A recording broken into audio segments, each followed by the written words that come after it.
Hello! Avant de commencer ce super épisode, on a un petit truc à vous annoncer. Nous sommes sélectionnés dans la compétition du Paris Podcast Festival pour le prix Radio France du podcast Révélation. Bravo à nous! Et oui, congratulations comme disent les Bretons. Nous sommes également éligibles pour un second prix, celui du public qui invite les auditeurs à voter pour leur podcast favori. N'hésitez pas à voter pour nous si notre contenu vous met en émoi, mais surtout vous apprend plein de choses sur ce sujet très mal vu qu'est la pornographie. On vous met le lien vers le formulaire en description et maintenant on vous laisse avec l'épisode du jour. Il paraîtrait que lire des mangas, c'est très bien. J'ai même entendu dire que lire des mangas ouvertement sexuels, c'est beaucoup moins bien. Je m'appelle Jade. Je suis Mina. Et vous écoutez l'épisode 44 du N'importe Q. Des câlins, Didier, des câlins. J'ai des tonnes de câlins à t'offrir. Déloque-toi. Tu retires tout, y compris le tampax. Ça manque un peu d'érotisme. Mais je ne suis pas une professionnelle, madame. Je fais ça pour développer ma personnalité. Vous savez, je les connais, les filles de votre genre. Oh, bah c'est joli ce que vous me faites voir là. Si on faisait une petite partouze. Oh, moi, plus de 3, j'ai jamais essayé. Pour cette émission, ce n'est pas un, ni deux, mais 3 hentai qu'on vous fait découvrir pour votre plus grand plaisir. L'occasion de creuser un peu plus en détail cette industrie du livre bien particulière, mais surtout très sexe. Ça fait 2 ans de N'importe Q que j'attends ça. 2 ans que j'étale mon amour sur ce sujet que j'aime tant, tel le Saint-Hubert oméga 3 demi-sel qui imprègne mes tartines chaque matin. 2 ans. Alors ça y est, il est l'heure. On va parler de hentai. Pas d'animé, pas de gif, pas de tag, mais de livres, de mangas, de scans, et je suis tellement contente. Et en fait, je me rends compte que j'ai un rapport hyper sexe à la bande dessinée de manière générale, et que tous les éléments de mon existence devaient me mener à ce point précis où je lis des hentai pour le travail. Déjà, je trouvais que pas mal de BD dans les années 2000 étaient hyper sexe. Genre le petit Spirou et les Titeufs, je savais pas pourquoi, ça me gênait un peu. Beaucoup. Mais paradoxalement, c'est quand j'avais 12 ans que je suis tombée dans une spirale infernale et que j'ai développé une obsession pour une saga qu'aujourd'hui encore, je trouve être un chef-d'œuvre, L'Enfeuste de Troie. Et si vous l'avez lu, vous savez à quel point ça déborde de cul. À tel point que la saga se termine par une blague autour d'une éjaculation précoce que je n'avais, bien entendu, pas comprise à l'époque. Bref, je vous recommande très chaudement les L'Enfeuste de Troie et L'Enfeuste des Étoiles. Après ça, ça devient un petit peu trop chelou. Tout ça pour dire qu'une fois cette obsession passée, il a fallu que je m'en trouve une autre. Et quoi de mieux que le manga pour absorber ma soif d'histoires extraordinaires, de bizarres et de Japon. Du coup, ma mère m'achète un premier manga, un truc avec une couverture mignonne remplie de jolies filles et de petits chats. Et ce manga, c'est Lovina. Si vous ne savez pas ce que c'est un petit ecchi où on suit l'histoire d'un gars qui tombe amoureux d'une meuf dans une pension remplie de jeunes filles qui ont la culotte en feu en le voyant. Même sa sœur, sa propre sœur, est folle amoureuse de lui. Donc c'est le festival des petites culottes, des décolletés qui débordent de partout, des situations ambiguës, bref, un très bon début pour la gamine de 12 ans que j'étais. Et le truc dans tout ça, c'est que je savais que c'était un peu sexe et je voulais pas trop que mes parents le captent.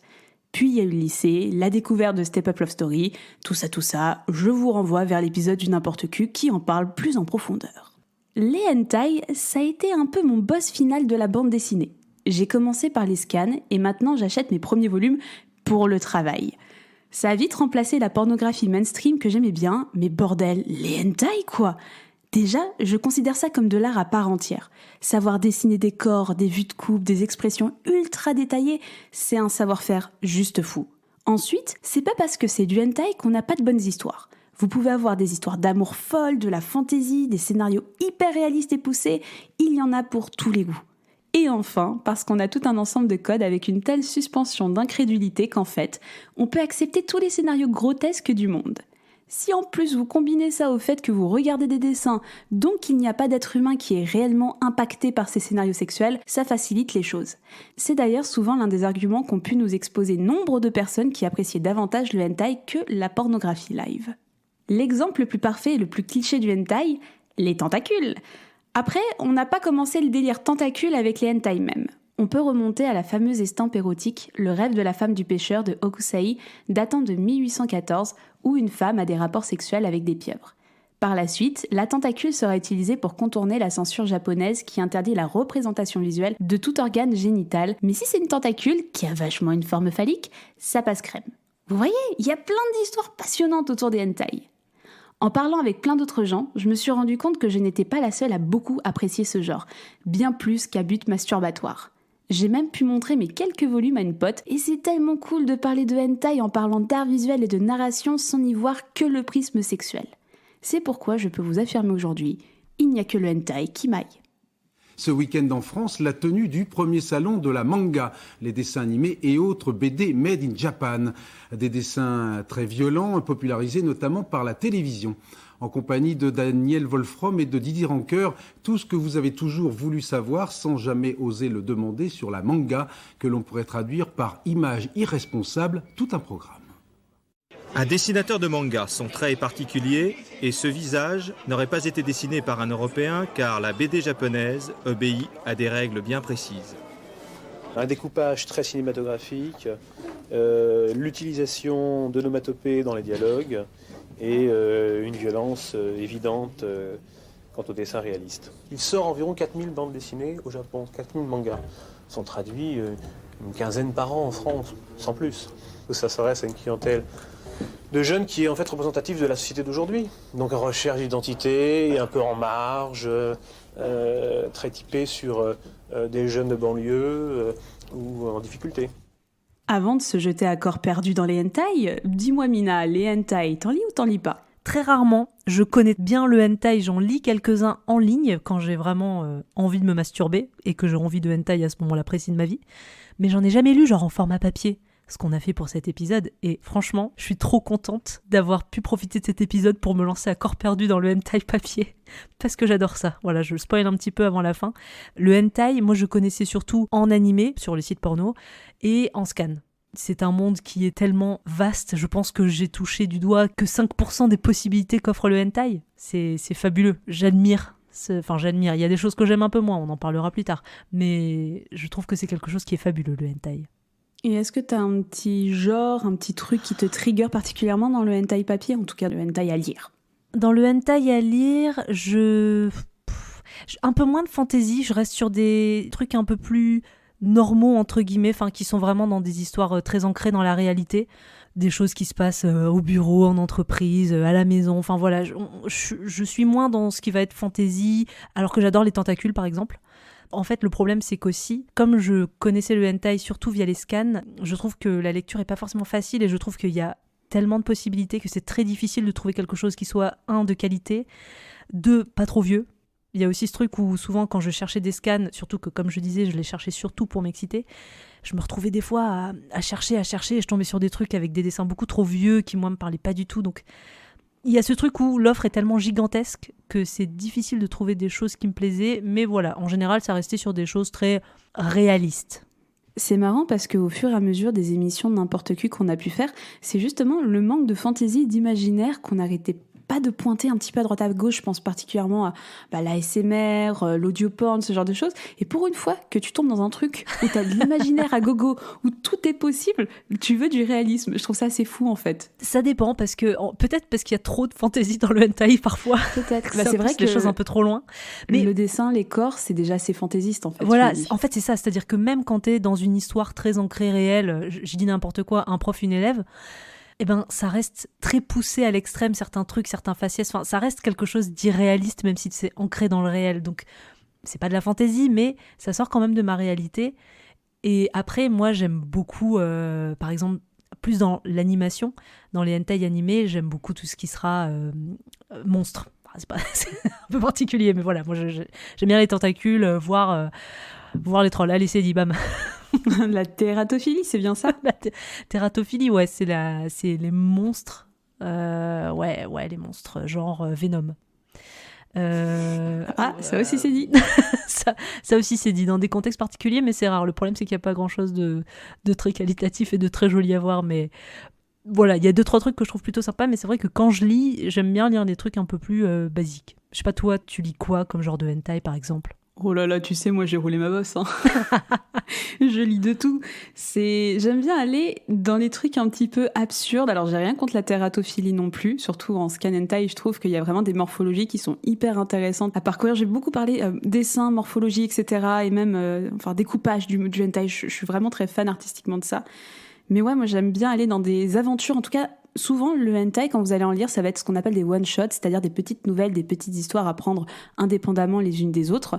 Mais moi, j'aime bien quand l'histoire a une suite. Quand, certes, il y a beaucoup de cul, j'ai quand même des personnages à suivre qui sont attachants, etc. Enfin, j'aime bien quand il y a quand même du scénario et je trouve de la bonne fantaisie. J'aime bien la fantaisie hentai. Je trouve ça très très cool. Avec des elfes. Oui, des elfes, j'aime bien les elfes. Ou quand tu leur grignotes les oreilles, ça les excite et tout ça. Enfin bref. Mais j'aime beaucoup la fantaisie. Après, je lis de tout. Peut-être que j'aurais tendance à éviter un petit peu trop tout ce qui est inceste. J'ai rien contre en soi, on va en parler plus tard, mais voilà, dans les mangas, c'est pas forcément le truc qui me trigger le plus. Même les trucs un peu extrêmes, j'ai rien contre. En fait, tu pars du principe que c'est tellement absurde, et quand tu connais les codes du hentai, je trouve que t'as plus, de facilité à accepter ça et à pas être outré par ce que tu vois. Parce que c'est tellement gros, c'est tellement grotesque, c'est tellement absurde qu'il faut pas tout prendre au pied de la lettre en se disant « Mon Dieu, elle est en train de se faire déchirer en deux, mais qu'est-ce qui va se passer ?» Non, c'est juste grotesque, c'est fait pour ça. C'est des extrêmes, comme tu dis, en fait. C'est pousser de la sexualité sur plein de niveaux différents, mais à des extrêmes, parfois plus ou moins. Ça peut rester très soft et très simple, mais dans des extrêmes qui, parfois, moi, j'aime bien. Et même en termes de dessin, je trouve ça très intéressant. Je pense qu'on part sur quelque chose d'assez positif pendant cette émission. Bah oui, on va vous encourager. Pour cette émission, on vous a sélectionné 3 mangas /hentai/recueils qu'on a été chercher à la Musardine. On vous recommande d'aller là-bas si vous êtes sur Paris. En tout cas, merci beaucoup à Maxime, le libraire, qui nous a très très bien conseillé parce qu'on est très très contente de nos petits achats. Merci beaucoup. Et on vous a fait une sélection de 3 types de hentai complètement différents. On va commencer par un recueil de nouvelles, puis on ira sur un hentai avec une histoire un petit peu plus poussée, un petit peu plus prolongée, qui ne s'étale pas que sur 1 ou 2 chapitres. Et enfin, on ira sur plutôt du hentai /ecchi avec vraiment un énorme pavé, une énorme histoire à suivre. Donc, vous aurez 3 options. Vous prenez pas. En tout cas, on vous les offre. Sachez aussi qu'on est resté sur des histoires plutôt soft, entre guillemets, dans ce qu'on entend dans le hentai, mais on est sur quelque chose qui n'est pas trop fantaisiste. Il y a un petit peu de fantaisie, vous verrez, surtout à la fin, mais on est quand même, pas de trolls, ni de tentacules. Pas encore. Pas encore. Un 2e épisode, peut-être. Oh oui, il y aura un 2e épisode, on le sait très bien. On parlait juste avant l'émission de retourner à la Musardine pour aller chercher des hentai parce qu'on avait fini les autres. Donc oui, il y en aura d'autres, tu le sais. Et on va commencer par le premier recueil de nouvelles qui s'appelle Spicy Stories. Spicy Stories, c'est écrit et dessiné par Doumu, qui est à peu près à son 2e ou 3e manga à partir de ce moment-là. Donc voilà, c'est quelqu'un qui commence à avoir un petit nom dans le monde du hentai. C'est sorti en France en février 2022, 3 ans après sa sortie japonaise en 2019. Pour le prix, on est sur 13,90€ pour 200 pages. L'éditeur japonais, c'est Kuroe. Et l'éditeur français, c'est Dynamite, qui à la base est spécialisé dans les BD et romans graphiques érotiques, qui là sort son 5e titre de leur collection Seiku, qui est vraiment spécialisé dans les hentai. Et de quoi ça cause, Spicy Stories ? C'est un recueil de plusieurs one-shots, donc c'est plein d'histoires. On va passer un petit peu au travers des différentes histoires qu'on peut trouver dans ce one-shot. Écoute, je vais ouvrir le bal avec la première histoire. J'aime bien parce que toutes les histoires, j'ai fait des petits pavés, juste après il y a « c'est un 10 sur 10 » sur... Trop mignon. Je te jure, mais je veux pas passer pour une obsédée, mais j'aime beaucoup ce genre de truc. Et franchement, on nous avait conseillé ce recueil. Je sais que c'est toi qui l'avais choisi, celui-ci, Mina. Oui. Et la toute première histoire, alors on va rester sur du très basique, très, très rapidement. En gros, c'est 2 jeunes gens, deux jeunes adolescents, qui sont coincés dans une cabine téléphonique en pleine canicule. Et ça dérape très très vite, et ça dérape de manière tellement sexy. Il y a de la sueur partout, et ça suinte, et moi j'adore, franchement. C'est un hentai qui est très moite. Oh ouais, mais c'est ça que j'aime bien, c'est que tu vois, moi j'ai un peu un kink d'avoir des rapports sexuels quand il fait très très chaud, genre la canicule, alors là c'est parti, j'adore ça. Et juste au niveau du dessin, donc voilà, l'histoire c'est vraiment foncièrement ça, il n'y a pas d'autre chose à raconter dessus, mais c'est juste que vous avez des dessins, déjà le fait qu'ils soient vierges tous les deux aussi, je trouve qu'il y a une exploration du corps qui est quand même très très sympathique, parce qu'ils commencent à se déshabiller un petit peu parce qu'il fait chaud, puis ils commencent à être excités un peu tous les deux, à se tripoter gentiment et avec consentement, je tiens quand même à le préciser, et ils finissent par se choper. En plus ils commencent avec un just the tip, forcément, et moi ça m'a allumé, qu'est-ce que tu crois? Ça m'a mis tellement en émoi. Et ça termine sur de la ken, vraiment, mais moite. Enfin, vous avez les corps qui suintent de partout. Vous avez chaud en lisant cette nouvelle. Elle est vraiment super bien. Elle est trop, trop bien. C'est vrai que moi, j'aime beaucoup. Et je trouve que le fait qu'il se retrouve comme ça, coincé dans un tout minuscule espace, je sais pas, je trouve que ça offre des situations un peu cocasses et des bons prétextes à voilà, genre, il va essayer de la soulever pour qu'elle puisse retirer l'élément qui coince la porte. Et en fait... bah, du coup, il y a son cul à elle qui se retrouve sur son sexe à lui, mais parce qu'il essaie de la porter et qu'ils n'ont pas le choix autrement, et du coup, il commence à s'exciter. Enfin voilà, et comme tu dis, ce truc de découverte du corps à tous les deux, je trouve ça cool parce que du coup, tu découvres. Enfin, je veux dire, le garçon découvre autant le corps que la fille, donc les deux sont mis en avant, même si forcément. Bon, comme dans tous les hentai, surtout que là on est sur des hentai hétéros, c'est vraiment le corps de la fille qui est vraiment beaucoup mis en avant. Bah normal, c'est le hentai, Avec des c'est énormes avant tout boobies. Bah oui, pour une fille de 16 ans. Après voilà, c'est des jeunes gens, ça va être, je crois, les plus jeunes qu'on aura de toute la sélection qu'on a. Mais franchement, ça m'a pas choqué outre mesure. J'ai fait bon, écoute, encore une fois, suspension d'incrédulité, c'est bon, c'est du hentai, ça fait partie des codes de voir des gens qui sont jeunes sans être des enfants, encore une fois. Et franchement, je trouve que ça marche bien. Deuxième histoire, on va direct dans le dur, on va dans de l'inceste, avec deux jumeaux, un frère et une sœur, qui sont clairement de gros obsédés sexuels. Voilà, ils font l'amour depuis longtemps ensemble, mais ils commencent à se lasser un petit peu l'un de l'autre. Voilà, ils en ont marre. On sent qu'ils s'auto-soulent. Et ils décident d'aller chercher une femme qu'ils vont croiser dans la rue, une femme très très belle, qui vient de, je crois, se faire larguer. Si je dis pas de bêtises, Jade, parce que tu l'as lu après moi. Oui, en fait, si tu préfères, ils ont gagné 2000 balles au loto. Ah oui, voilà. Et ils décident en fait de se payer une escorte pour pimenter leur vie sexuelle, et ils repèrent une fille avec une très très très très forte poitrine. Et il décide de l'aborder, et en effet, la meuf vient se faire larguer par son copain qui est parti avec toutes ses économies, et la meuf, elle est criblée de dettes, donc, comme un heureux hasard, elle a besoin d'argent, mais dis donc, la vie est bien faite quand même. Du coup, elle va les suivre jusqu'à chez eux, et en fait, ils lui ont pas encore tout de suite dit que c'était pour faire l'amour avec elle, mais bon, elle va le comprendre au fur et à mesure.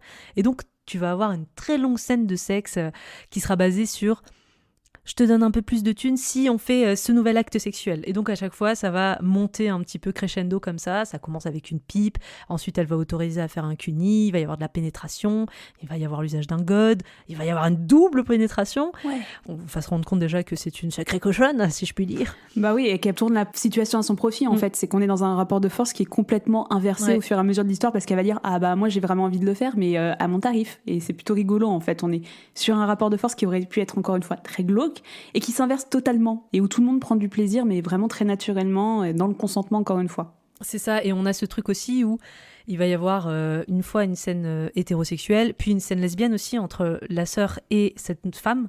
Moi, je me souviens que j'ai vraiment trouvé ça très excitant. Il y a vraiment des scènes qui sont très belles dans le sens très sexuellement belles.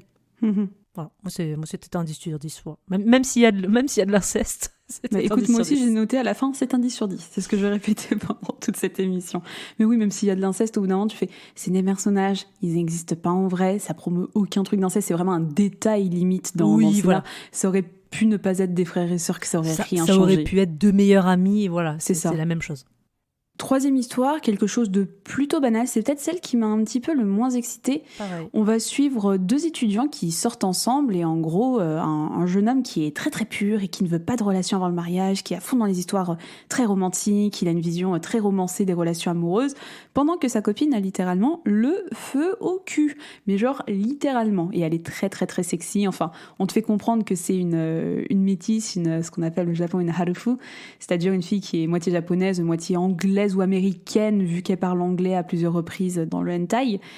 En gros, après une petite visite dans un parc d'attractions où elle tombe dans l'eau, ils se retrouvent dans un love hotel pour prendre une douche. Et ça dérape. C'est toujours ce que je vais dire dans cette histoire, mais oups, ça dérape. Par exemple, elle a mis du lubrifiant en pensant que c'était du savon, donc elle est toute gluante, et c'est sans doute ce qui m'a le plus excitée dans cette histoire, très clairement.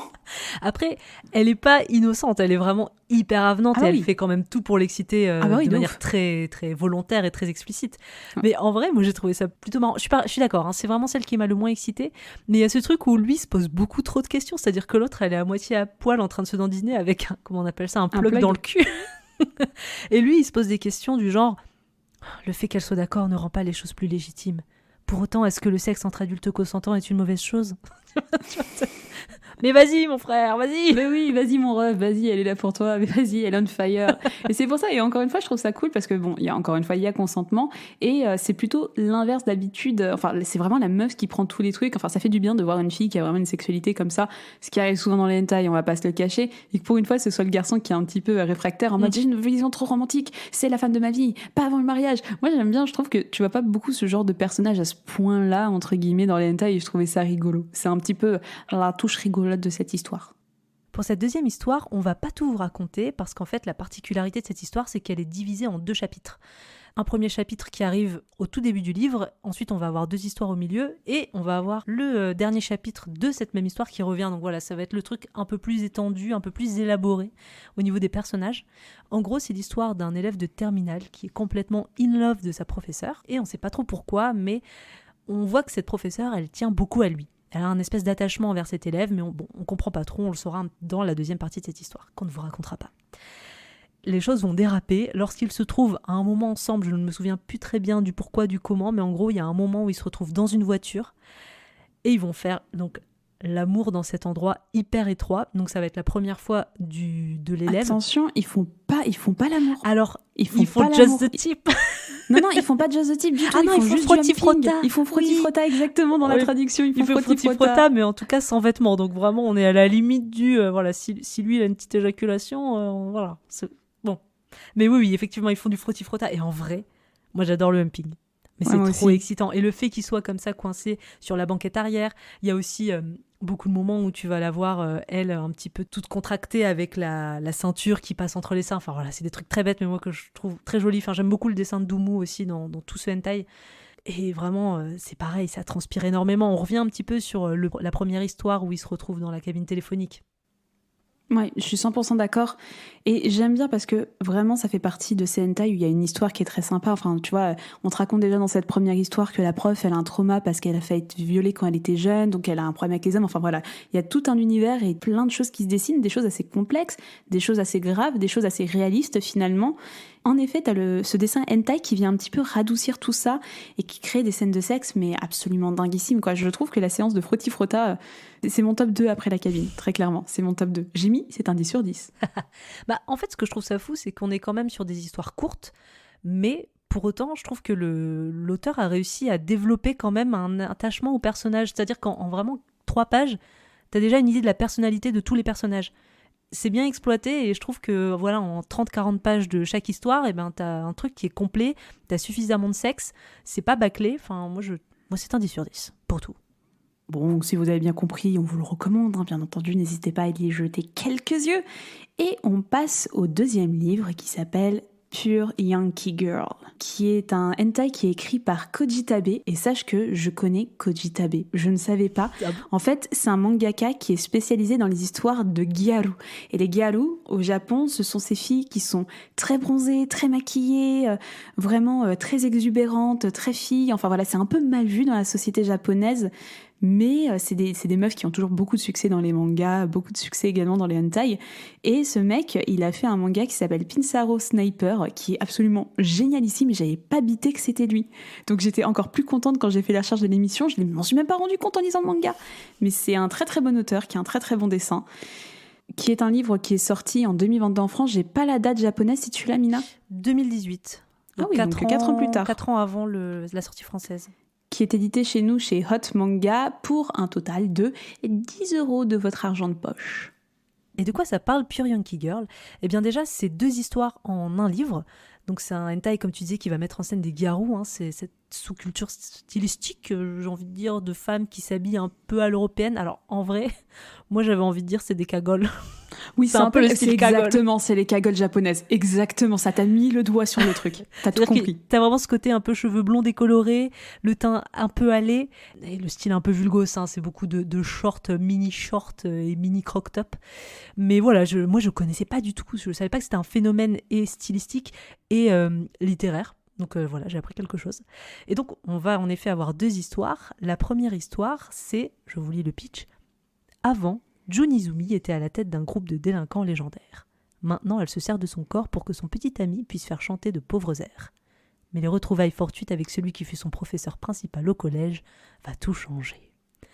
Et donc on va suivre cette Jun Izumi qui sort actuellement avec un homme assez répugnant, pas physiquement, mais un homme qui ne la respecte pas, voilà, une petite crapule, un délinquant qui ne la respecte pas du tout et qui est plutôt méchant avec elle. Et qui baise sa meilleure amie, merde. Oui, c'est vrai qu'il baise sa meilleure amie. Donc vraiment, il n'y a rien qui va chez cet homme. Elle va à un moment dans la rue croiser son ancien professeur principal du collège. Ça va réveiller les sentiments qu'ils avaient jeunes, parce que ce qu'on comprend, c'est que le professeur lui aussi avait un peu d'attachement à elle quand il était prof. Et une chose en menant une autre, ils vont finir par se retrouver. Mais oui, mais c'est trop joli comme histoire. En fait, on est déjà dans un style de dessin qui est plus réaliste que Spicy Stories. On n'est pas dans du mignon, des petites filles qui sont toutes rondes, enfin pas toutes rondes, mais avec des grosses formes et tout ça. On est dans quelque chose qui est beaucoup plus réaliste, avec des proportions, bon, sexy certes, mais oui, moi ça va, je comprends ce que je veux dire. Au bout d'un moment, un petit peu. Mais voilà, c'est vrai qu'on est aussi dans un truc qui est beaucoup plus réaliste en termes d'histoire, en termes de gravité. On commence quand même par June, qui va faire chanter des gens, enfin des hommes, en couchant avec eux, en leur disant attention, je crois, elle dit quoi, elle a des mineurs ou un truc comme ça, enfin, elle se fait passer pour mineure pour essayer de leur excroquer de l'argent, il me semble, c'est bien ça? Je me souviens plus précisément pourquoi, mais en gros, c'est juste qu'elle drague des hommes dans la rue et en fait, elle se fait payer pour l'acte sexuel et t'as un homme qui pousse le truc un peu loin en disant ah vas-y, je veux boire de ta source. Du coup, elle lui pisse dans la bouche et puis après, elle l'insulte dans la rue et du coup, il donne plus de thunes. Enfin bref, c'est un truc un peu bizarre, mais j'ai pas souvenir qu'il y avait une histoire où elle disait qu'elle était mineure, il me semble pas. Mais peut-être, il me semble qu'après, il y a son mec, le petit délinquant qui va le faire chanter, tout ça. Enfin, il y a des histoires de chantage. Donc, on est dans quelque chose qui est quand même plutôt grave. Et ça me fait trop rire parce que vraiment, la tronche de ce professeur principal, enfin de ce directeur, il a une tronche un petit peu à la Rose de Versailles, tu sais, avec des grands yeux, un peu de manga où je fais, mais attends, c'est un homme de 50 ans. Enfin, ça ne colle pas. Et ça me fait rire, ça fait partie du truc, enfin. Et c'est joli, j'aime bien cet art de rédemption où il n'y a rien qui va pour elle, et ensuite tout va bien, et ensuite tout va bien pour tout le monde. Et à la fin, elle trouve la paix, elle est heureuse. Enfin, je sais pas, j'étais trop investie dans cette histoire, ok, ça m'a trop touchée dans mon kokoro, ok. Moi, j'avoue, j'ai eu un peu de mal avec le style de dessin, déjà me parle beaucoup moins. Enfin, moi, les garous, j'avoue, le mode cagole, ça m'excite pas trop. Et les hommes, je les trouve pas beaux non plus, donc j'ai du mal à m'exciter. Enfin, je trouve que le professeur, par exemple, tous les hommes ont un petit peu la même tête. Moi, ça m'excite pas, je trouve pas le dessin me parle pas, donc j'ai eu un peu de mal à rentrer dedans. Après, l'histoire, je l'ai trouvée cool, mais par contre, en termes d'excitation, c'était pas ça. Mais est-ce que la deuxième partie du manga t'as un petit peu plus excitée dans ces conditions? Parce que j'ai l'impression qu'on va plus vers tes critères. Bah, en fait, de manière générale, je suis pas très fan du dessin, donc du coup, ça m'a pas parlé. Mais par contre, les histoires, je les trouve trop stylées. Déjà, la première histoire, je la trouve cool, et la seconde histoire... Mais c'est une orgie, enfin, il n'y a pas d'histoire. Hein. Enfin, c'est une histoire sans histoire. Au bout d'un moment, tout est prétexte à avoir du sexe. Et c'est ça qui est chouette. Est-ce que tu veux y aller ou j'y vais sur le pitch? Oh bon, on va y aller doucement. Écoutez, vous êtes dans un supermarché, les vendeuses, c'est des bombes sexuelles et elles ken tout ce qu'il y a. Est-ce que je peux faire plus efficace que ça? Bah non, c'est ça. En fait, on va, comme tu dis, on va suivre les vendeuses d'un centre commercial qui est en déclin quand même. Donc en fait, c'est un nouveau service qu'elles viennent de développer pour leurs clients afin de tenter de sauver leur boutique. Elles vont devoir donner de leur personne pour sauver leur supermarché. Mais franchement, c'est marrant. Du coup, on suit à peu près quand même 4-5... Ouais, 4-5 meufs. 4-5 meufs, ouais, au moins. 4-5 vendeuses avec des clients différents, parfois avec les proprios aussi du magasin. Franchement, c'est plutôt marrant. Enfin, je trouve l'histoire super bien. Et est-ce qu'on spoil la fin ou pas? Oui, vas-y. À la fin, ça se termine sur une espèce de réunion où les directeurs du centre commercial et de toutes les boutiques viennent féliciter toutes ces jeunes femmes qui ont donné de leur personne pour faire revivre ce centre commercial. Et donc, ça se termine en énorme orgie. Voilà. C'est génial. C'est tout ce qu'on voulait. Youpi. Moi, quand je vais au supermarché maintenant... je demande le service plus. Et on passe au troisième et dernier hentai de cette sélection, qui est un hentai sans en être un, parce que pour le moment, on vous a détaillé 2 hentai qui n'étaient pas censurés. C'est-à-dire que vous voyez des chibres, vous voyez des chattes, vous voyez des seins, vous voyez des dilatations d'anus, vous voyez plein de choses. Mais dans le dernier qu'on va vous décrire, ça va être censuré cette fois-ci. On aura des rapports sexuels, mais on n'aura pas d'organes génitaux, en tout cas pas de vagin ni de pénis, qui seront montrés, c'est censuré. Donc on part sur du hentai, mais vous ne verrez pas tout. Et ce hentai, c'est No Control. C'est écrit par Okamoto Lin et dessiné par Yokoyari Mengo. C'est sorti en France en 2021. Alors, il y a aussi eu une Perfect Edition qui est sortie. C'est sorti en 2012 au Japon. Donc là, on a vraiment un énorme écart entre la sortie japonaise et la sortie française. Alors, attention, c'est entre 2012 et 2017 que ça a été publié au Japon. Parce que c'était publié chapitre par chapitre dans un magazine. Au Japon, voilà, les mangas sortent énormément chapitre par chapitre dans les magazines avant de finir en édition comme nous, on a de tomes. Donc, il est sorti en France pour 15 €. On a vraiment énormément de pages. On est sur 448 pages. L'éditeur japonais, c'est la Shueisha. Donc, c'est un petit éditeur. Je ne sais pas si vous connaissez, par exemple, One Piece. Voilà, personne ne connaît trop. Non, qui a entendu parler de ça, enfin. Et l'éditeur français, c'est Delcourt Tonkam avec leur collection Borderline. Donc, c'est vrai que là, on est quand même sur un manga qui est vraiment très grand public. Et c'est marrant parce qu'en France, il est rangé dans la catégorie seinen, c'est-à-dire les mangas qui ciblent plutôt les jeunes hommes adultes. Et c'est vrai qu'il n'est pas indiqué comme hentai, mais plutôt, voilà, c'est pas moins 18, mais c'est, je cite, pour lecteurs avertis. Mais quand même, je tiens à revenir sur un truc, c'est que je m'étais pas rendu compte, mais en effet, le scénario, c'est Okamoto Lin, qui est un homme, et qui a scénarisé des mangas qui sont hyper connus, genre Elfenlied, enfin, c'est en allemand, j'ai pas un accent allemand, je m'en excuse si j'ai insulté toute la Germanie, et Brynhild in the Darkness, enfin voilà, c'est un auteur de manga qui est extrêmement connu, et pareil, j'ai lu l'un de ces deux mangas qui sont très graves, un petit peu sexuels également, mais vraiment très très bon. Et surtout, je ne savais pas du tout, mais le dernier tome, en fait, le dernier deuxième tome de ce manga qui est sorti au Japon, c'est hissé dans le Top Oricon en 12e position. Le Top Oricon, c'est le classement, je ne sais plus si c'est mensuel, il me semble que c'est mensuel ou hebdo, je ne sais plus, mais au Japon, c'est vraiment le truc qui vous dit si votre album de musique est in, votre manga est in, voilà, c'est être dans le Top Oricon, c'est incroyable. Et 12e, c'est pas rien, quoi. Franchement, c'est vraiment un bon score, donc ce manga est très populaire, même au Japon. Ok, je savais pas du tout, c'est stylé. Pour parler de No Control, on va pas vous résumer tout le livre, bien entendu. On vous invitera à l'acheter si vous voulez découvrir un petit peu ce qui s'y passe. On va vous raconter, un quart, un tiers du livre, un petit peu, comme ça vous voyez un petit peu de quoi que ça cause. Alors, qui est-ce qu'on a comme personnages principaux, Mina ? Alors nous avons Subaru, qui est une jeune fille qui a grandi dans un milieu assez friqué, c'est-à-dire que c'est une famille assez riche, et Saito, qui étaient en gros tous les deux meilleurs amis quand ils étaient jeunes, malgré leurs différences sociales. Sauf qu'à un moment, Subaru, elle a dû partir dans un internat hyper huppé, et Saito a beaucoup travaillé pour obtenir une bourse afin de retrouver l'amour de sa vie. Sauf que problème, maintenant ils sont au lycée, et elle le calcule absolument pas, voire même elle est hautaine et odieuse avec lui. Le snob de ouf. C'est ça, et lui il est un petit peu désespéré, et un jour en classe, il entend l'une de ses camarades dire qu'il existe une prière pour prier le dieu de la contrepartie. Alors, vous qui entrez ici, abandonnez tout espoir. Ça ne veut pas se passer, voilà, c'est assez fantaisie, c'est assez foufou, donc on vous prévient un petit peu d'avance, ça va partir loin très vite. Donc voilà, cette prière, il faut dire « Je ferai ce que tu dis, Dieu de la contrepartie, puis ton souhait se réalise ». Donc qu'est-ce qu'il fait Saito ? Dans son petit internat, qu'est-ce qu'il fait ? Il demande à ce que le placard de sa chambre soit relié à la chambre de Subaru. Et qu'est-ce qui sort de son placard ? Subaru à poil, littéralement. Je crois que c'est au moins la 10e page du manga, c'est directement elle à poil. Il s'engueule un petit peu parce que personne ne comprend vraiment la situation, on vous rappelle que c'est magique. Et il y a l'oreiller de Saito qui se révèle être un petit bonhomme, qui se révèle être en fait le dieu de la contrepartie qui a pris la forme de l'oreiller. Un oreiller tout kawaii avec des petits yeux, une petite bouche. Et il dit ok, voilà, j'ai accordé le vœu, maintenant il me faut la contrepartie de la personne qui l'a souhaité, et cette personne c'est Subaru. Donc Saito il fait non, c'est pas moi, enfin c'est moi qui l'ai souhaité. Il dit non, c'est Subaru, et en échange de ce vœu, il va falloir que tu me donnes ton self-control tous les jours pendant 1 heure. Et il explique que en gros le self-control, c'est ce qui fait qu'on est humain, c'est ce qui fait qu'on ne se comporte pas comme des animaux, et c'est une émotion qui est indispensable pour rester humain. Et il a pas tort. Et voilà, il dit voilà, maintenant c'est deal, t'as 1 heure de self-control en moins par jour. Et ça commence immédiatement. Du coup, Subaru fond en larmes en lisant qu'en fait, elle a toujours pensé à lui, elle l'a toujours aimé, et que c'était pour lui qu'elle était un peu hautaine, etc. et odieuse. Il y aura des raisons qui seront révélées plus tard.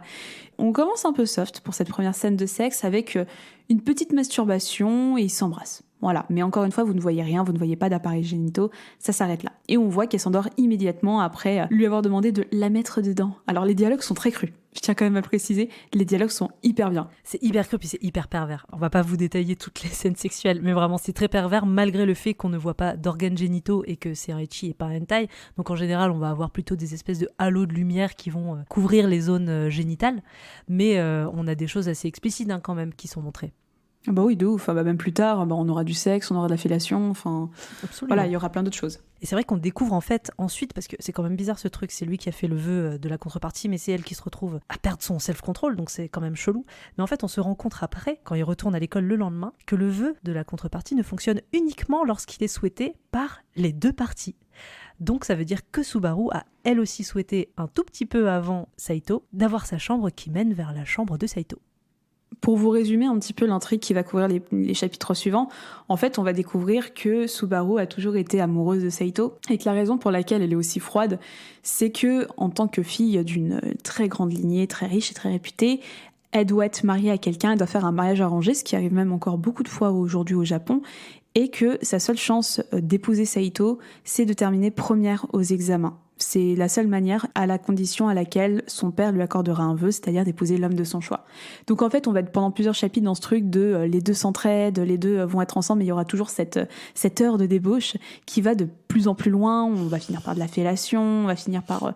Il y a un moment, elle se pisse dessus pour un peu attirer son attention. Enfin, ça va vraiment très très loin en termes de self-control. Et je sais pas ce que t'en as pensé, toi, un petit peu des scènes de sexe. Écoute, moi j'ai trouvé ça plutôt pas mal, et surtout ce que j'ai beaucoup aimé, c'est qu'il y a la question du consentement qui a une grande place dans cette histoire. C'est-à-dire que quand elle perd son self-control, Saito refuse d'accepter tout ce qu'elle demande. C'est-à-dire qu'elle, elle est... En gros, on apprend que c'est quelqu'un qui est obsédé par le sexe. Elle lui demande tout. Elle veut se masturber pendant qu'elle lui fait une pipe. Et elle veut aussi qu'il la pénètre. Sauf que lui refuse toujours de la pénétrer parce que, en fait, il considère que s'il couche avec elle pendant qu'elle est en perte de son self-control, c'est un viol. Enfin voilà, explicitement, il dit « Si je couche avec toi maintenant, ce serait un viol. C'est comme si j'en profiterais après t'avoir saoulé. » Non, mais du coup, moi, je trouve que c'est intéressant parce que on n'est pas dans de l'abus. Enfin, on est sur une histoire qui prend le temps de se développer. Après, ça n'empêche qu'on a des scènes de sexe qui peuvent quand même poser la question du consentement parce que ça veut dire que pas de pénétration, mais une petite pipe, ok, un cuni, ok. Bon, mais après, on est dans un etchi, il faut quand même que ça nous excite. Donc voilà. Et moi, c'est même plus du etchi à ce stade-là. Et même, il y a par contre un truc un peu problématique, c'est que, comme je l'ai dit plus tôt dans l'histoire, on découvre qu'en fait, elle s'endort automatiquement au moins 1 heure après avoir perdu son self-control. Et t'as un passage dans le chapitre 4 où Subaru s'endort, et Saito continue de faire un kuni en déclarant « Je peux faire ce que je veux d'elle, je peux la lécher en me masturbant. » J'ai fait « Oh là là, mais qu'est-ce qui s'est passé ? Mais enfin, tu avais l'air d'un garçon à peu près correct, pourquoi tu dis ça ?» Alors, ça remet pas en question la suite, mais je fais « Ah, c'est bizarre, on dirait une glissade, on dirait une méga glissade tout d'un coup alors que tout le reste est ok. » Non, mais c'est ça, moi ça m'a vraiment choquée parce qu'il y a ce truc constant pendant tout le livre de le consentement c'est important et je ne la pénétrerai pas tant qu'elle a perdu son self-control. Et t'as cette scène qui sort un peu de nulle part. Je me suis dit, ok, donc là en gros il la viole pendant qu'elle est endormie. Et moi je me suis dit, ça aura sûrement de conséquences parce que justement le consentement a l'air d'être important dans l'histoire et dans les scènes de sexe. Au final, un espèce, comme tu dis, de glissade, on ne sait pas trop pourquoi, littéralement. Hein.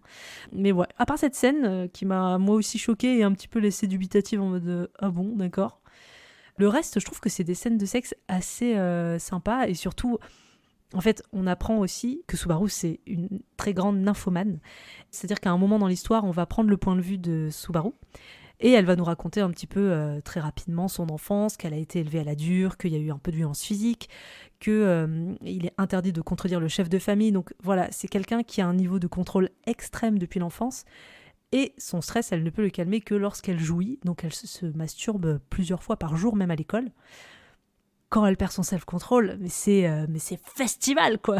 Des trucs qui l'excitent, c'est le mouchoir sale où Saito a éjaculé dedans, son slip sale, elle se masturbe avec la brosse à dents de Saito. Enfin, c'est vraiment pervers as fuck, moi j'adore. Non, c'est très très drôle et il y a un moment qui m'a fait vraiment beaucoup rire, c'est ils sont en classe et ils entendent un vibreur comme s'il y avait un portable qui est allumé, en fait c'est le vibro qui s'est foutu. Et tu sais, regarde d'un air trop sérieux et tu découvres ça plus tard, en fait tu le découvres pas immédiatement, mais il y a plein de trucs comme ça que je trouve très drôle et en fait c'est toute la puissance de ce hentai qui est vraiment très cool, moi je trouve, c'est qu'il y a quand même une histoire qui est assez dure, moi je trouve. Il y a pas tant de scènes de sexe que ça, on va être beaucoup un petit peu dans le lubrique mais gentiment, quoi, avec un dessin qui est un peu mignon quand même, mais il y a pas tant de scènes de sexe que ça. Je pense que franchement c'est 1/3 des scènes de sexe et le reste c'est de l'histoire, et je trouve l'histoire hyper cool, les personnages sont très attachants. Bah ouais, puis au final t'as quand même des réflexions assez inattendues. Bon, tu vois, genre toute cette question autour du mariage arrangé, autour de la pression familiale, du contrôle même des femmes sur leur sexualité, c'est quand même intéressant de montrer la fille en perte de contrôle total, c'est-à-dire qu'elle se comporte comme on imaginerait, comme nous dans notre imaginaire on imagine un mec, c'est-à-dire qu'il pense qu'avec sa bite et elle à ce moment-là elle pense qu'avec son clito. Non mais c'est vrai, je sais pas, je trouve qu'il y a vraiment des trucs, j'étais genre ouais c'est vrai, parce que toute la partie du mariage arrangé que t'as évoqué, c'est quand même un truc qui est important dans l'histoire. Ouais, même quand elle perd son self-control, à un moment elle se retrouve fiancée très très tôt dans l'histoire, même elle se retrouve fiancée, elle rencontre son fiancé pour la première fois, qui est un homme adulte, majeur, qui est plus âgé qu'elle, et elle perd malheureusement son self-control au moment où elle fait ce rendez-vous avec lui, et elle le dézingue. Elle fait un tout speech, en fait, elle est pas en mode je suis excitée, elle le dézingue en disant mais t'es un gros pervers, tu devrais t'intéresser à des filles qui ont ton âge, gna gna gna. Enfin, elle le dézingue sur plusieurs pages, avec une très bonne mise en page d'ailleurs.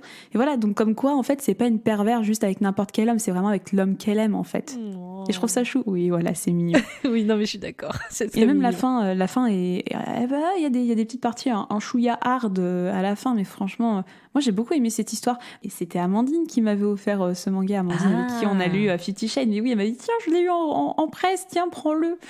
Merci beaucoup Amandine pour cette super découverte, parce que franchement, je l'aurais pas découvert toute seule. Tu vois, ce genre d'histoire, je savais même pas que Delcourt éditait ce genre de manga, quoi. Je suis un peu surprise en fait. Pareil que ce soit que pour public averti, je fais ah bah non mais arrêtez, c'est clairement du hentai, arrêtez. C'est clairement du hentai, c'est juste qu'il n'y a pas de bite dessinée ni de vagin en gros plan, mais sinon c'est clairement du hentai. Et les scènes de sexe sont plus courtes que toutes les scènes de sexe des livres qu'on a évoqués avant. Je sais pas si c'est genre suffisant pour s'exciter et se masturber dessus, mais c'est quand même, c'est quand même du très explicite. Petite pause de 2 minutes. Si tu es toujours là, ça veut dire que ce contenu te plaît. Alors si tu veux soutenir le N'importe Q, n'hésite pas à faire un tour sur notre Patreon. Le premier palier commence à 2,50€ et va jusqu'à 10€. Tu as le droit à plusieurs contreparties, comme par exemple une newsletter mensuelle incroyable, des cartes postales de qualité ou la participation à une super loterie extraordinaire. Alors si tu veux nous soutenir sur Patreon, le lien est dans la bio. Retour à l'épisode. On va maintenant passer à la partie plus profonde de cette émission et on va commencer par faire un rapide et non exhaustif petit historique du hentai. Et avant de parler hentai, on va même parler shunga, puisque avant l'apparition du terme hentai, il existait celui de shunga à l'ère Heian, donc vers 700-800, mais il prend surtout de l'ampleur à l'ère Edo, 1600, enfin voilà, on est au XVIIe siècle, et c'est vraiment là qu'on va avoir l'âge d'or du shunga avec des œuvres cultes, comme vous connaissez très certainement, et Jade, tu l'as évoqué dans ta chronique, la célèbre estampe Tokuzai, le rêve de la femme du pêcheur. Shunga, qu'est-ce que ça veut dire ? Ça veut dire image du printemps. C'est une métaphore de l'acte sexuel et ça va regrouper toutes les œuvres, gravures, estampes érotiques japonaises. Donc c'est le premier terme qu'on va avoir avant le hentai pour définir tout ce qui sera des œuvres culturelles, érotiques, voire pornographiques. Ensuite, quand on va parler vraiment de hentai, on va estimer que c'est arrivé petit à petit au Japon dans les années 1940. On avait déjà du manga à cette époque-là, notamment avec Osamu Tezuka qui avait un dessin un petit peu réaliste, un petit peu érotique, avec des personnages féminins qui pouvaient être seins nus ou ce genre de choses, mais les histoires et le contenu n'étaient pas sexuels. On va en revanche attribuer vraiment le hentai, le style hentai dans tout ce qu'il représente, c'est-à-dire de la pornographie dessinée, à Hideo Azuma, qui est un petit peu considéré comme le père de ce qu'on appelle le lolicon. Juste petite parenthèse sur le lolicon, c'est un genre de hentai qui est maintenant interdit à l'international, où vous représentez des jeunes filles prépubères, ouvertement mineures, qui ont des rapports sexuels souvent avec des hommes qui sont beaucoup plus âgés qu'elles. Donc c'est de la pédopornographie. Heureusement, ça a été interdit aujourd'hui. Mais en tout cas, on attribue quand même à cet homme la naissance un petit peu du hentai, de ce qui va représenter ce qu'il est aujourd'hui, avec des jeunes filles un petit peu jeunes, mais quand même on reste dans une majorité sexuelle, c'est-à-dire 17-18 ans, qui sont dessinées de manière très mignonne, très douce, très féminine, très kawaii. Et on notera en premier l'un des premiers chefs de file un petit peu du hentai en 1979 avec Cybèle, qui propose des premières représentations d'actes sexuels qui soient un petit peu plus réalistes en restant un petit peu mignons tout de même. Juste avant de parler de hentai tel que tu l'as évoqué dans ce qu'on connaît aujourd'hui, il y avait aussi, de ce que j'ai vu, je ne suis pas spécialiste de l'histoire japonaise, mais apparemment dans la terminologie du terme hentai, on parle aussi du mot étrange. Ça aurait du sens par rapport à son utilisation première qui remonte vers 1800-1900, où on l'utilisait de manière un peu scientifique pour décrire les caractères un peu anormaux dans les maladies, les troubles psychologiques, ce qui a été amené petit à petit dans le spectre un peu des déviances sexuelles, du coup, dès qu'on parle de troubles psychologiques et de caractères anormaux, donc avec tout ce qui est considéré comme pratique anormale, le fétichisme, le sadomasochisme ou la nymphomanie, des choses comme ça.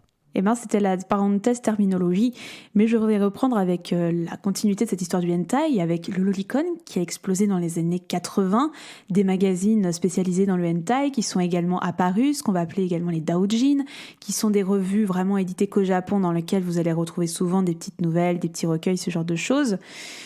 Et on va commencer à partir sur autre chose au milieu des années 80 avec, des choses un petit peu plus matures, des personnages un petit peu plus matures, même si on reste dans une esthétique qui est assez mignonne, assez enfantine, assez kawaii. Voilà, ensuite on va aller vers les années 90 dans le hentai tel qu'on le connaît aujourd'hui, surtout publié au Japon et pas trop en Occident, même aujourd'hui finalement, et pas trop en Occident. Et on a une croissance qui est vraiment énorme du hentai, c'est-à-dire que ça a commencé, donc comme tu disais, dans les années un peu 70. Aux années 80, on a à peu près une quarantaine d'œuvres qui sont éditées. Années 90, on a déjà un boom des hentai au Japon, comme tu disais, pas trop en Occident, mais avec presque 200 titres qui sont édités. Donc on a vraiment, c'est plus que le double de la production, quoi. Également, la particularité du hentai, si vous avez suivi un petit peu cette émission, on vous parle de censure. La censure, c'est quelque chose qui est très très important au Japon, même aujourd'hui en 2022. Ça date d'une loi qui est promulguée en 1907, c'est exactement l'article 175 du Code pénal japonais qui interdit la publication d'œuvres obscènes. Et en gros, c'est censé interdire la représentation d'organes génitaux. Mais bon, vous connaissez les tentacules, vous connaissez la tératophilie. En 1986, on a un mangaka qui s'appelle Toshio Maeda qui va tenter de contourner un petit peu cette censure en représentant en fait des formes de pénis, des tentacules, ça peut être des robots, ça peut être des aliens, ça peut être plein de choses, mais tout est détourné en fait pour pouvoir présenter des pénis, des fibres, sous d'autres formes que leur présentation humaine telle qu'on la connaît. Et ça a marché. Sinon, on parlera de censure, on va voir des sortes de barres noires sur les appareils génitaux, parfois c'est gênant, parfois c'est bon, vous pouvez y aller tranquille, la censure elle est pas vraiment très présente. On va parler des organes génitaux qui vont être un petit peu flashés de blanc, un petit peu effacés entre guillemets du dessin, et que ce soit le dessin et même les photographies. Les photographies c'est la même chose, c'est pas de nudité vraiment explicite au Japon. Tout ce que vous voyez qui est vraiment ce qu'on appelle uncensored ou non censuré, ça va être surtout pour un public occidental. Et la plupart du temps, même quand vous voyez des œuvres non censurées, souvent ça veut dire que c'est des œuvres occidentales et pas forcément japonaises. On arrive ensuite aux années 2000 où Internet va faire le bonheur du hentai et notamment de l'exportation du hentai à l'Occident, qui va être de plus en plus consommé, notamment avec l'explosion du doujin. Ouais, tout ce qui est un petit peu fan art, voilà, tout ce qui va être plus des amateurs qui vont faire des fan art ou qui vont faire leur propre hentai mais qui ne sont pas édités par des éditeurs connus. Donc ça va permettre une multiplication de la production et Internet va permettre de diffuser tout ça. En plus de ça, ça accompagne notamment en France d'une fascination un peu naissante pour la culture japonaise auprès du grand public, avec Dragon Ball Z qui arrive à la télé, Club Dorothée qui va diffuser des animés, l'importation de jeux vidéo et les premiers mangas qu'on va pouvoir retrouver aussi à la Fnac ou autre. Donc voilà, il va y avoir cette culture japonaise qui va prendre un peu d'ampleur et le hentai va commencer à se faire connaître par ceux qui s'y intéressent un tout petit peu. Et moi, c'est quelque chose qui m'a toujours un petit peu amusée dans le manga. Tu vois, je suis une grosse consommatrice de manga. C'est de voir que les hentai, ça déborde de partout. T'as les meufs, tu vois, des petites culottes. Bon, t'as le ecchi qui est un petit peu le niveau sous hentai. Mais franchement, il y a tellement de sexualisation dans tous les hentai, même One Piece, même Naruto, non? Ouais, un petit peu Naruto, ça dépend des personnages. Oh oui, Fairy Tail, mais de ouf. Enfin, franchement, les meufs, elles sont en petite tenue dans la neige, en mini-armure de leur mort. Enfin, mais pareil, il y a plein de mangas comme ça et ça m'a toujours amusé que le Japon soit autant prude, alors que dans tous les hentai, les meufs, elles sont en bikini pour aller fighter le crime, quoi. Tu vois ce que je veux dire?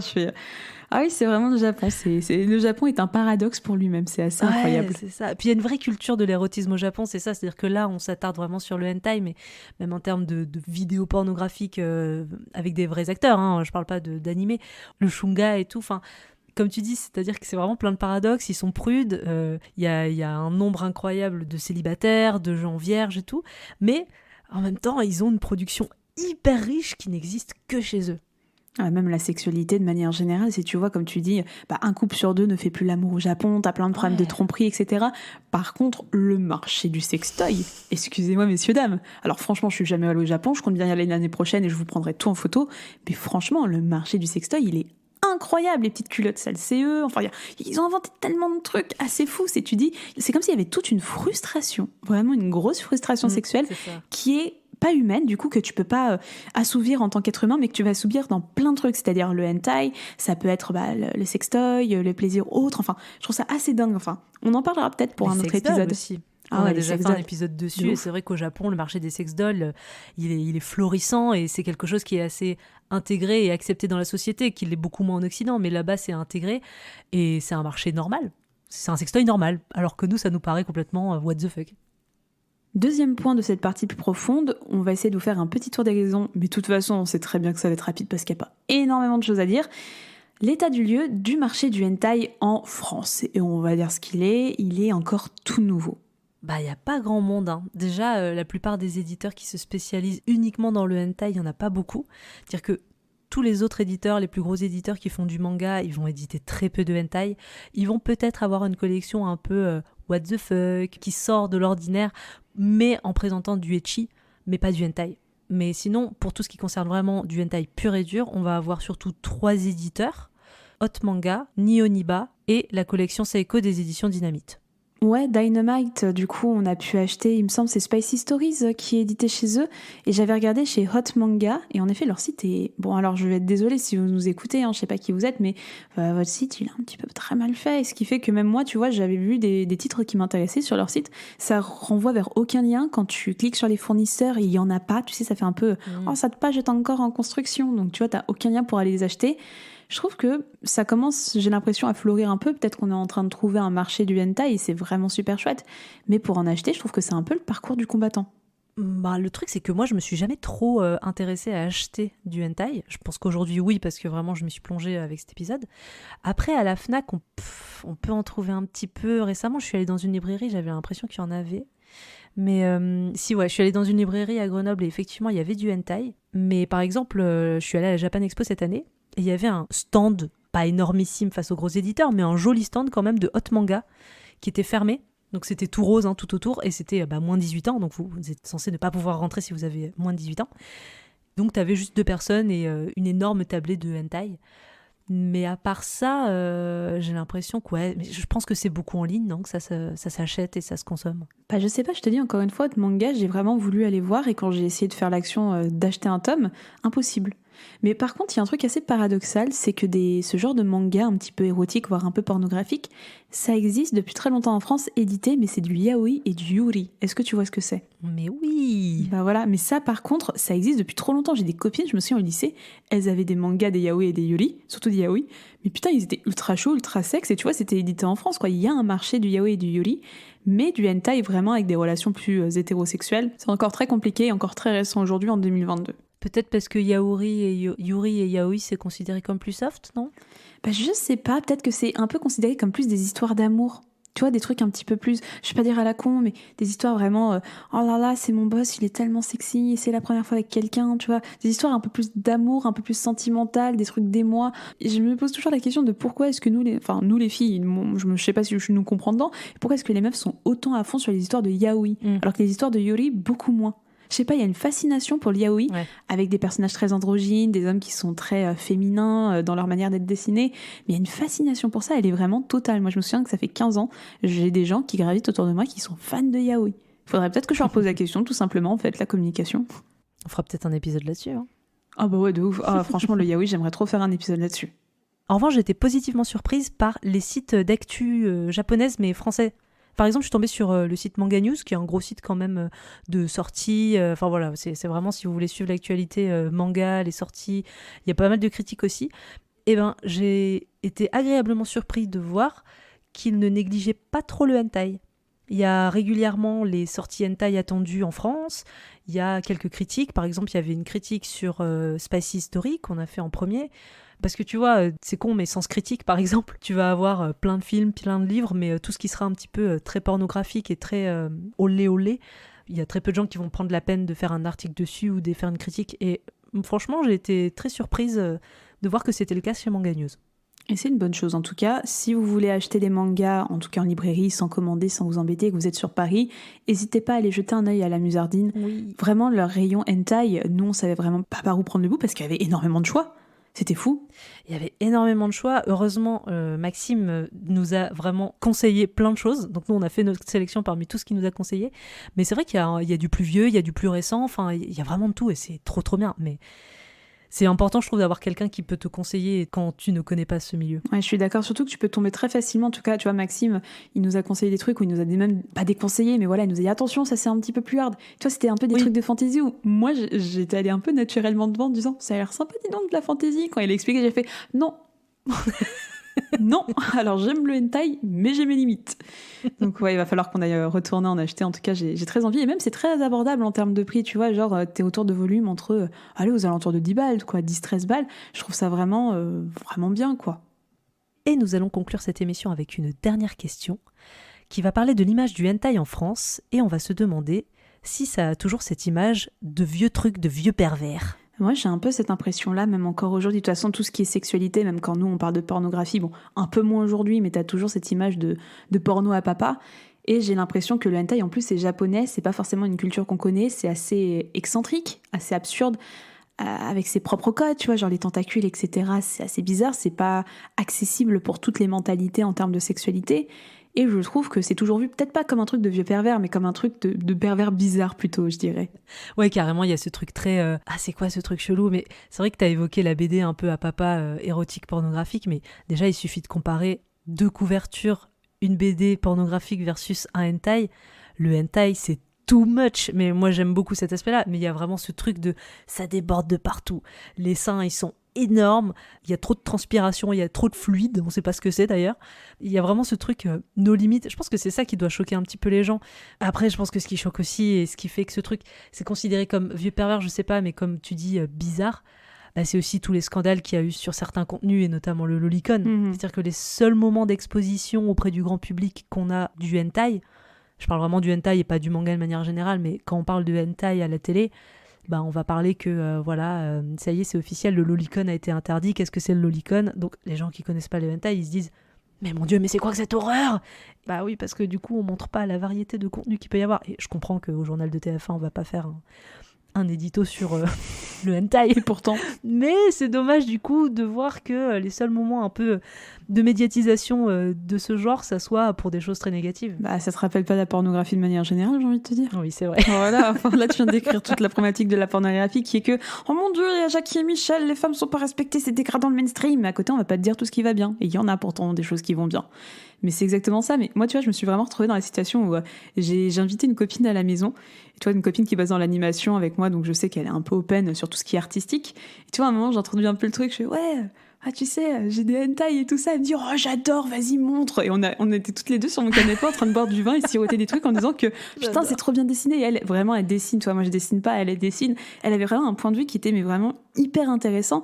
Et je me suis rendu compte en discutant un peu à droite à gauche, surtout dans mon milieu artistique. Tu vois, bah, encore une fois, dans le milieu artistique, j'ai des potes qui ont bossé chez Bobby Peace, qui ont bossé sur du Pipoudou, ce genre de choses.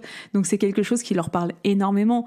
Mais juste en parlant un peu, je me suis rendu compte que les gens, ils aiment bien ça. En fait, ils sont très intéressés par le médium et je trouve que même en termes de style artistique, il y a tellement plein de choses. Il peut y avoir des choses un peu vulgaires, il peut y avoir des choses très mignonnes, il peut y avoir des très belles choses qui sont très bien dessinées avec un style assez particulier.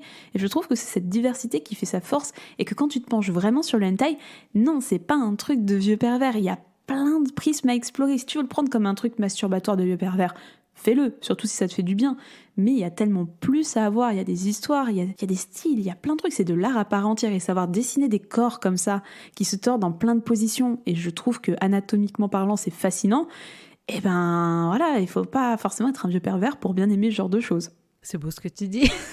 C'est mon aimant du hentai, il va transpirer pendant toute cette émission. Et j'espère que vous terminerez cette émission en aimant le hentai, en voulant acheter un de ces 3 tomes. Franchement, faites-le, envoyez-nous un message si jamais ça vous a vraiment plu. Mais franchement, il y a tellement tout un imaginaire, il y a tellement tout un univers visuel à découvrir autour du hentai. Et pas juste... Ah, et c'est un truc que j'ai pas dit, tiens. Pardon, j'ai pensé à un truc. Maintenant, je me rattrape de toute l'émission.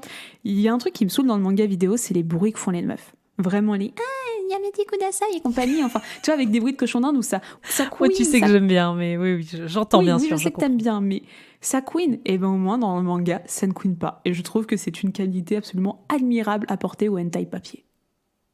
Mais avec tout ça, Mina, est-ce que ça t'a excité? C'est dégueulasse le hentai, franchement c'est un truc de vieux pervers. Et t'as vu en plus le lolicon, ils l'ont interdit, c'était que des petites mineures. C'est quoi, c'est... Oh mon Dieu, tous les Japonais regardent que des enfants faire l'amour.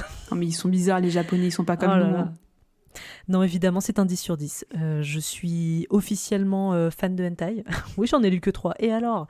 Non franchement je suis très fan et je pense que le hentai représente tout ce que je recherche quand je cherche un porno. C'est-à-dire que le porno, je tâtonne de vidéo en vidéo, voilà, le porno un peu mainstream, je galère souvent à trouver un truc qui combine et bonne histoire et truc excitant. Et ben le hentai, il a les deux à la fois, il a des bonnes histoires et c'est excitant. Et franchement, moi j'adore cette manière de représenter les corps, cette manière de représenter les gens faire l'amour, les expressions faciales, le côté fluide beaucoup trop. Moi j'adore et franchement c'est un grand oui. Et je trouve que le plaisir il est explicite autant pour l'homme que la femme. Et voilà, moi je trouve qu'avec le hentai, en fait, quand t'achètes un bouquin comme ça qui fait 200 pages, bah, je trouve que t'en as pour ton argent parce que t'as une bonne histoire, donc tu te divertis. Et tu peux en plus te masturber avec, donc voilà, c'est très bien. Faut savoir tenir la main et faut savoir être un peu ambidextre, mais... C'est exactement ce que je me suis dit. Pardon. Si, la même chose. Et toi, Jade, oui, bien est-ce sûr. que ça t'a excité? Mais c'est des 10 sur 10. Mes notes sont remplies de 10 sur 10. Mais je me suis dit exactement la même chose. C'est en fait... Alors, je t'avoue, Spicy Stories, ça m'a bien fait. Et ensuite, tu sais, je commence à lire, je fais bon, allez, on y va. Et tu sais, j'y vais, j'étais en mode, putain, en plus, c'est grand, c'est chiant, faut que je le tienne sur la côte, vas-y, je penche. Enfin, tu vois, il y a eu toute une prise de pouvoir physique où j'ai dû... Bah voilà, moi, d'habitude, c'est un ordinateur où je lis des scans. Donc, forcément, tu sais, je fais touche droite, clic. Ah, on zoome un peu, clic droit. Tu vois, c'est juste ton doigt. Là, je suis en mode, il faut que je tienne un document papier avec la bonne luminosité pour arriver à masturber. Avec ce qu'il faut derrière. C'était le truc le plus galère. Mais tellement, je regrette un peu d'avoir attendu 28 ans de mon existence pour acheter un hentai papier, en fait. Parce que même, je trouve que c'est des beaux objets. C'est très con, mais je trouve que je suis contente de les avoir à côté de mes BD. Je suis vraiment contente de les avoir à côté de mon commando culotte, à côté de mon livre Stromsky. Je suis contente d'avoir tout ça juste à côté. Je trouve que ça fait parler les gens quand ils regardent les bibliothèques, au moins.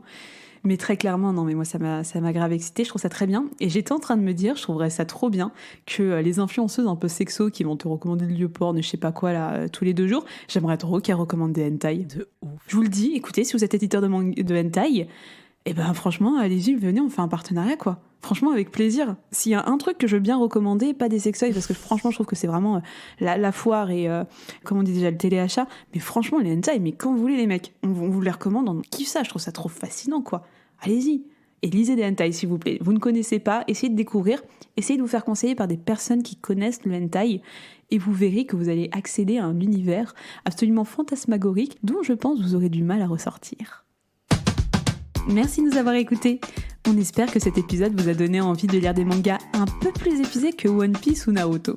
Si vous avez aimé cet épisode, vous pouvez nous soutenir en mettant 5 étoiles sur Apple Podcast et sur Spotify. Pour en savoir plus, vous trouverez toutes les références de l'émission dans la description de l'épisode. Si vous écoutez régulièrement le N'importe Q et que vous voulez nous soutenir, le lien de notre Patreon est en bio. Rendez-vous sur notre Insta @n'importeq pour être au courant des prochaines émissions. D'ici là, on se dit à dans 2 semaines. Allez, ciao! Daniel, Julien, la route est longue, hein? Bon voyage, Maurice. Nous préférons rester ici. On va s'en donner à cœur joie. Salut, je vais me faire bourrer toute la journée, j'ai trouvé la queue qu'il me faut. Peut-être est-ce que vous la trouverez vous aussi. Hey, ciao.